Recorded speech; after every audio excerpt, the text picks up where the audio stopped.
served in the U.S. Army 101st Airborne, and was stationed in Vietnam from 1969 to 1971 at Camp Eagle, located halfway between Phu Bai and Hue, near the DMZ.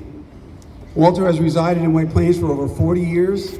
He's married, he has 2 sons who attended White Plains schools, and has 4 fabulous grandchildren. After his service, he worked in corporate America for 5 years, and then ventured out and ran his own company, Downstream Data, for 26 years. He's also my neighbor and my friend, and a great guy. And Walter, I'll just say, with everyone here, thank you for your service to our country, and the podium is yours.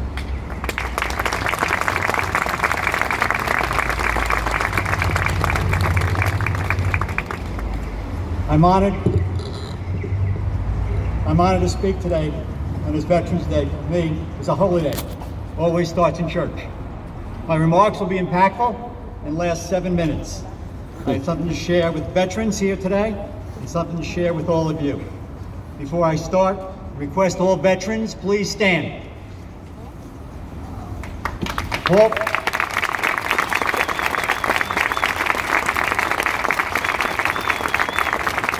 Paul Lindner, an Air Force Vietnam vet, will now give you an envelope. When the ceremony is over, please find a quiet place to read the contents in the envelope. Please continue to stand. As a veteran is someone who at one point in his life wrote a blank check payable to the United States of America for an amount up to and including his life. I have done things that haunt me at night so you can sleep in peace. I've been away from my family a long time so that yours can be safe. I've sacrificed a lot of my life so that you may live free. I've done these things because I have sworn an oath to my country.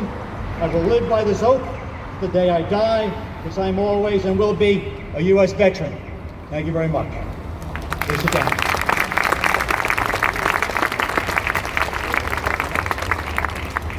Vietnam veterans, please stand.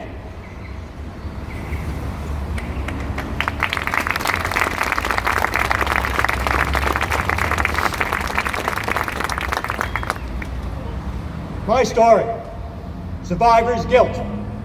1969, as we arrived in country, the pilot spoke. Yes, gentlemen, that is Vietnam down there.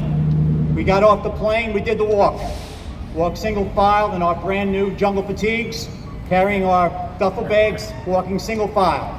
Approaching us was another line, coming with battle-bared fatigues, carrying their duffel bags, getting on the plane because they had served their 365 days. I then flew to Da Nang, was assigned to the 101st Airborne.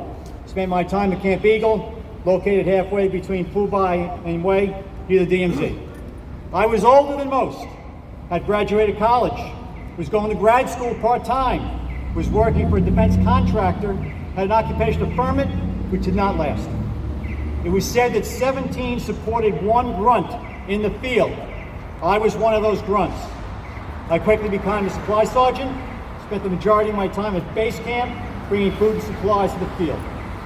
I got a 90-day drop to leave country to go back to graduate school. It was 1971, and given what was happening in the country, I put the Nam experience behind me and started my new life. The wall finally was built. I did go to DC. I visited the moving wall several times. I did not personally know one name on that wall. So, why was I spared? 52,220 were not. Thank you. Please stand by.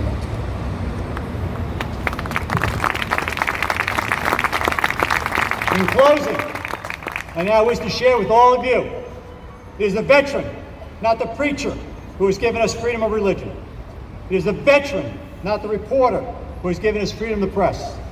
It is the veteran, not the poet, who is giving us freedom of speech. It is the veteran, not the campus organizer, who has given us freedom to assemble.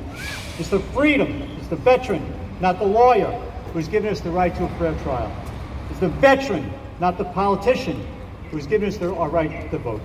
It's the veteran who salutes the flag, the veteran who serves under the flag, to be buried by the flag, so the protesters can burn the flag. Thank you very much.